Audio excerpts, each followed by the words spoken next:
In the heart of Dhaka, the bustling capital of Bangladesh, the rhythmic hum of sewing machines once echoed with the promise of prosperity. Garment factories, the backbone of the country's economy, thrived in the wake of American demand for affordable fashion. Workers, many of whom had left rural villages in search of better opportunities, found themselves in a world filled with hope, earning wages that allowed them to support their families and invest in their futures. But as U.S. tariffs on Bangladeshi exports began to rise, that world started to shift. For factory owner Rahim, the changes were swift and devastating. Just a year ago, his factory was filled with the vibrant chatter of workers, the air thick with the scent of fresh fabric, and orders pouring in from American retailers. Now the sound of machines has dulled, and the once bustling factory floor feels more like a ghost town. Rahim recalls the day he received the news about the tariffs, a sense of dread washing over him as he understood the implications. With the increase in costs, many of his long-standing clients began to look elsewhere, seeking cheaper alternatives in countries with less stringent trade policies. The orders that once flowed in like a river had turned into a mere trickle. For the workers, the impact was equally profound. Amina, a seamstress who had been with Rahim for over 5 years, felt the weight of uncertainty settle over her.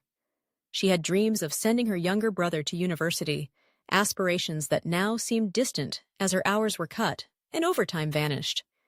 Each day, she arrived at the factory with a mix of hope and anxiety, wondering if today would be the day she would hear about more layoffs.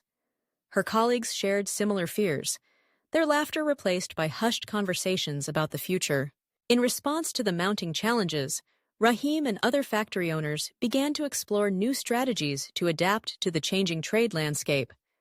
They looked beyond the American market, seeking opportunities in Europe and Asia, regions where tariffs were less prohibitive. This pivot required not only a shift in business strategy, but also a cultural shift within the factories. Rahim initiated training programs for his workers, teaching them new skills that would enable them to produce higher-quality garments that could command better prices in these new markets. Amina eagerly participated in these workshops, her determination to learn shining through the uncertainty. Simultaneously, factory owners began to invest in technology, automating parts of the production process to reduce costs and improve efficiency. It was a gamble, but one that many felt was necessary for survival.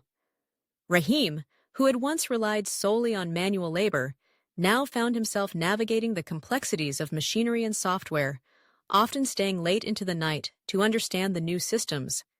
The investment was significant, but he believed it was the only way to keep his factory relevant in a rapidly changing industry. As the months passed, the garment industry in Bangladesh began to adapt. While the journey was fraught with challenges, stories of resilience emerged.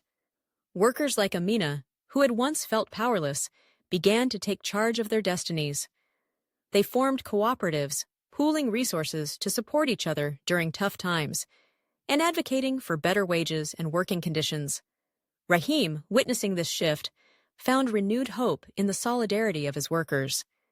He realized that the strength of his factory lay not just in machinery or contracts, but in the people who powered it.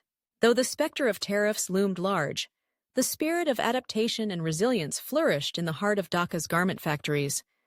The industry faced an uncertain future, yet amidst the challenges, there was a growing sense of community and innovation, a testament to the enduring strength of those who had built their lives on the fabric of hope. In the end, it was not just about survival, it was about finding a way to thrive in a world that continued to change.